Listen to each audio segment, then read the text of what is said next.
Bonjour, bonjour. Nous sommes ici en Camargue avec Abel Mio, le grand organisateur du peut-être du plus grand vraiment sommet international de l'éducation du futur. Donc il s'agit vraiment d'amener une nouvelle voie, une nouvelle vision de comment pourrait aussi être notre éducation, surtout dans les temps qui courent actuellement. C'est quand même très très compliqué pour énormément de parents, etc. Les enfants ne se retrouvent pas à l'école. Et là, on a 50 intervenants du monde entier qui viennent témoigner leur expérience avec une éducation nouvelle, extraordinaire. Et toi, tu as laissé descendre ça t'est venu en fait, et tu vas organiser cette conférence du 20 au 30 avril en français, anglais, simultanément traduit. Et c'est juste grandiose. Abel, je te laisse raconter avec joie. Eh ben, le décor n'est pas un hasard en fait. Le décor fait penser au voyage. Et finalement, ce sommet, c'est toute une aventure. Et, le but du jeu, c'est d'être inspirant. Et c'est d'inspirer le plus grand monde possible. C'est d'être ouvert à tout le monde, dans le monde. Et à la fois aux gens qui sont aux parents, aux grands-parents, aux professionnels, que ce soit dans des écoles alternatives ou dans le système traditionnel. Le but du jeu, c'est d'être inspirant. Et pour ça, il y a des conférenciers qui sont issus du monde de l'éducation, qui sont des spécialistes, de merveilleux spécialistes. Mais j'ai invité aussi des conférenciers qui sont soit issus des chemins de sagesse, soit issus des chemins d'innovation, d'apprentissage, de créativité. Ce qui fait qu'il y a dans les conférenciers des artistes, des économistes, scientifiques, sportifs, de différents milieux, des gens inspirants. Enfin, quelques exemples. Il y a Anil Gupta, par exemple, qui va commencer le sommet. Il nous a fait quand même, hein. Abel nous a fait quand même la présentation de, je ne sais pas, peut-être 25 intervenants. Et vraiment, ça donne juste tellement, tellement envie. Parce qu'ils ont des expériences, ils ont vécu des choses incroyables. Oui, c'est des êtres extraordinaires. C'est pas tous, la beaucoup de plupart. gens très connus.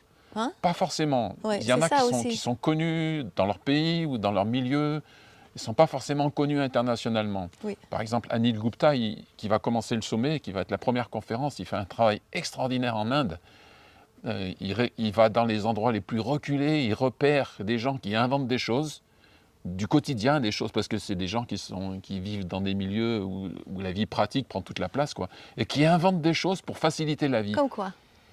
Comme pour monter un arbre, chercher des noix de coco, un truc tout simple quand quelqu'un ne sait pas grimper un arbre. Il y a quelqu'un qui a inventé un truc tout simple pour grimper sur les arbres en noix de coco.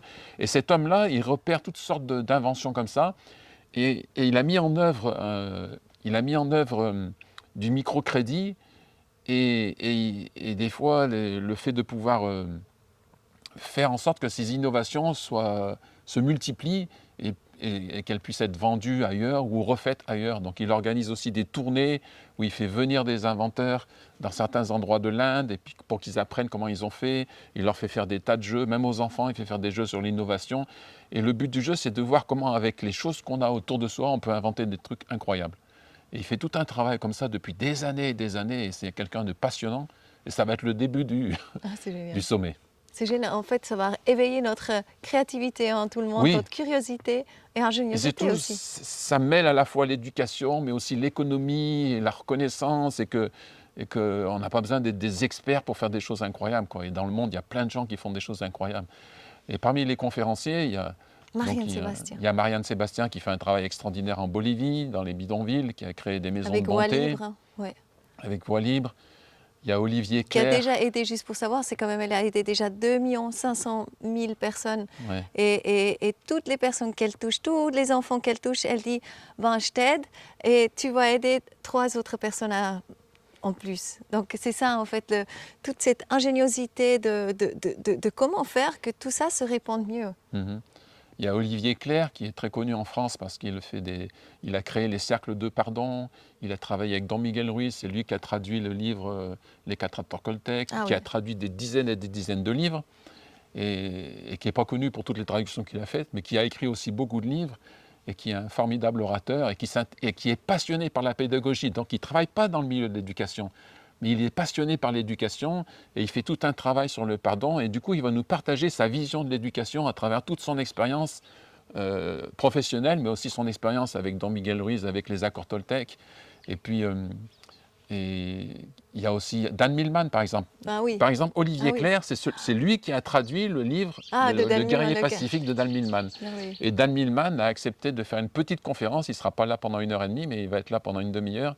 Il a accepté de faire une conférence et il va partager comment le sport de haut niveau a été le point de départ de toute sa quête spirituelle. Et il va y avoir un autre sportif qui est un préparateur mental qui va partager justement là-dessus, sur le flow, ce qu'on appelle aujourd'hui le flow. Moi, quand j'étais jeune, on appelait ça l'état de grâce. Et comment ça peut être accessible pour tout le monde, même si on n'a pas un haut niveau, qui est un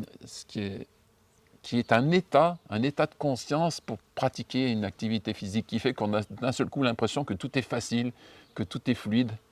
Mais c'est un état qui est au-delà du sport, c'est un état qui existe dans plein de dimensions, mais qui est beaucoup travaillé maintenant dans le monde sportif parce qu'ils se sont rendus compte que les performances étaient multipliées, étaient accrues énormément quand on est dans cet état-là de présence et de conscience. Qui c'est qu'il y a d'autres? Christina von Dreyen. Christina von Dreyen, cette jeune fille extraordinaire qui a une spiritualité très forte depuis sa naissance. Même avant. Oui, depuis. Même avant. Bon, comme nous Et tous, puis, seulement elle se rappelle encore. Et oui, puis, bah, elle nous. se rappelle. Et Ouais, puis, il y ouais. a Ramchandra, par exemple. Ramchandra, qui est un yogi qui fait un travail extraordinaire au Népal depuis des années et des années, depuis bientôt 30 ans. Il récupère des enfants dans les milieux les plus défavorisés du Népal. Et il a créé des ashrams d'enfants. C'est des ashrams, quand tu y vas, il n'y a pratiquement que des enfants. Waouh. Et des jeunes, et très peu d'adultes par rapport au nombre d'enfants qu'il y a très très peu d'adultes par rapport. Et c'est des ashrams, c'est les endroits les plus joyeux que j'ai vus au monde. C'est incroyable l'ambiance qu'il y a là. C'est une véritable fourmilière. Quand on va là, on se demande comment ça marche. On ne voit personne donner des ordres ni quoi ni qu'est-ce. Tout le monde sait ce qu'il fait, même les petits, ils se baladent. Il fait un travail extraordinaire et il a une vie absolument extraordinaire qu'il va raconter parce que tout son chemin, c'est un chemin d'initiation à cette éducation intégrale maintenant qu'il partage. Mais toute sa vie depuis le début est une initiation. Il a un parcours de vie inimaginable. Il va nous raconter ça. Il y a Veda, un des premiers enfants qui était là avec lui, qui a commencé à enseigner à 12 ans, qui a 24 ans et est devenu directeur de l'école. Waouh. Et qui fait partie de ces jeunes qui sont d'une présence magnifique et qui va partager aussi. Il y a Nasrin Reza qui fait tout un travail d'enseignement sur la connaissance de soi et sur l'émotion et la nutri-émotion. Elle a développé quelque chose qui s'appelle la nutri-émotion. Le rapport entre la nutrition et l'émotion par rapport à la guérison et tout ça. Et il y a Noé Esperon qui est un Mexicain qui développe depuis des dizaines d'années l'école, la vision extraoculaire.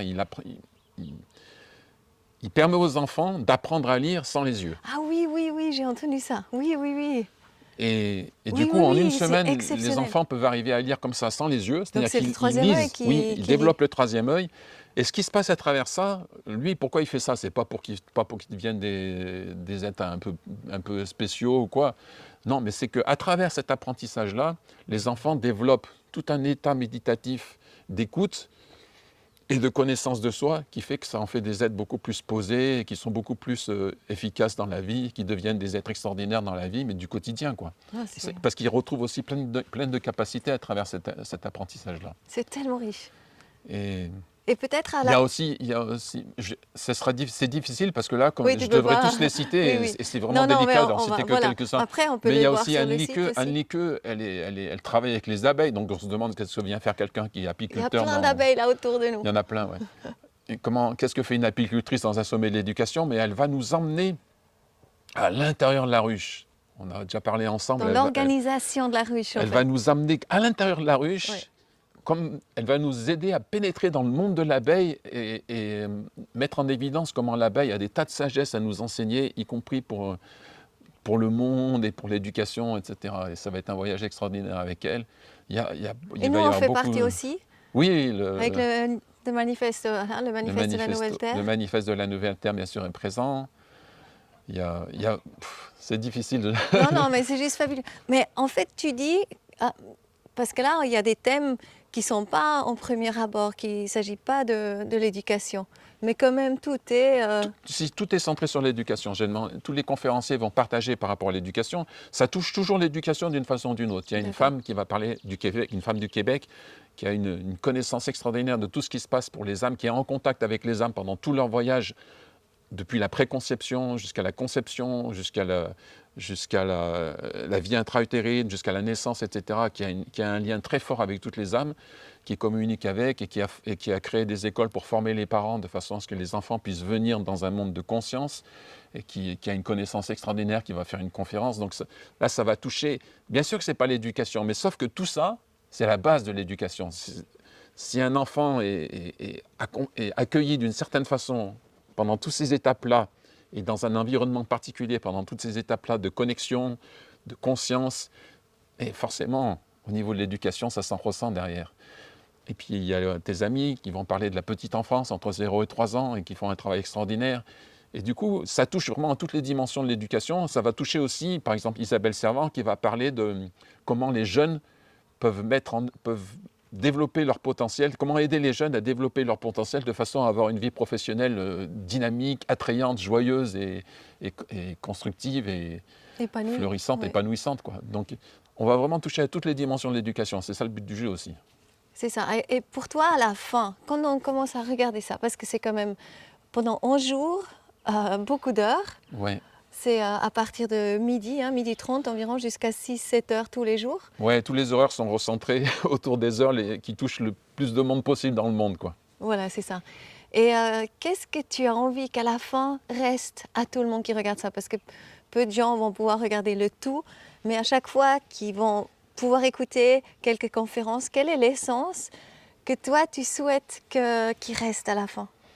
C'est ce que j'ai dit au début, c'est que le sommet, le but du jeu, c'est que ce soit ça puisse être une inspiration.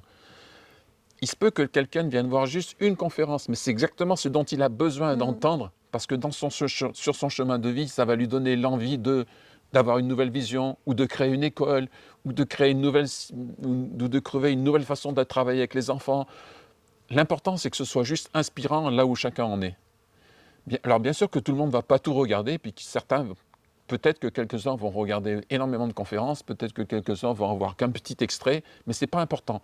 L'important, c'est que ça inspire quelque chose de nouveau, quelque chose qui permet d'évoluer, quel que soit là où on en est.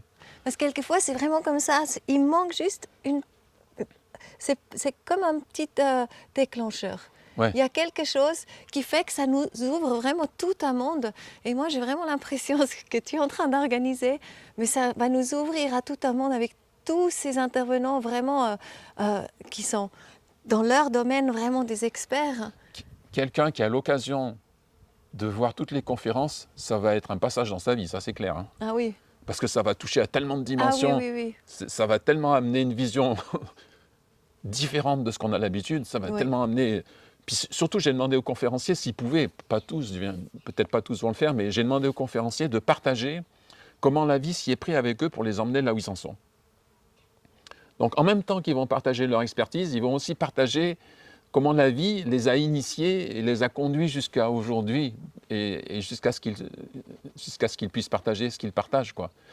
Donc il va y avoir un enseignement double en quelque sorte. Non seulement ils vont partager leur expertise, mais en même temps on va pouvoir voir à travers les uns et les autres comment la vie travaille avec les uns et les autres et comment la vie d'une certaine façon elle est pédagogique en elle-même.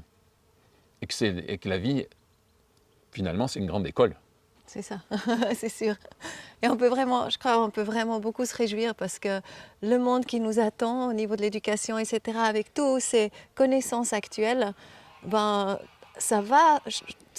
ne peut pas autrement que tourner en positif.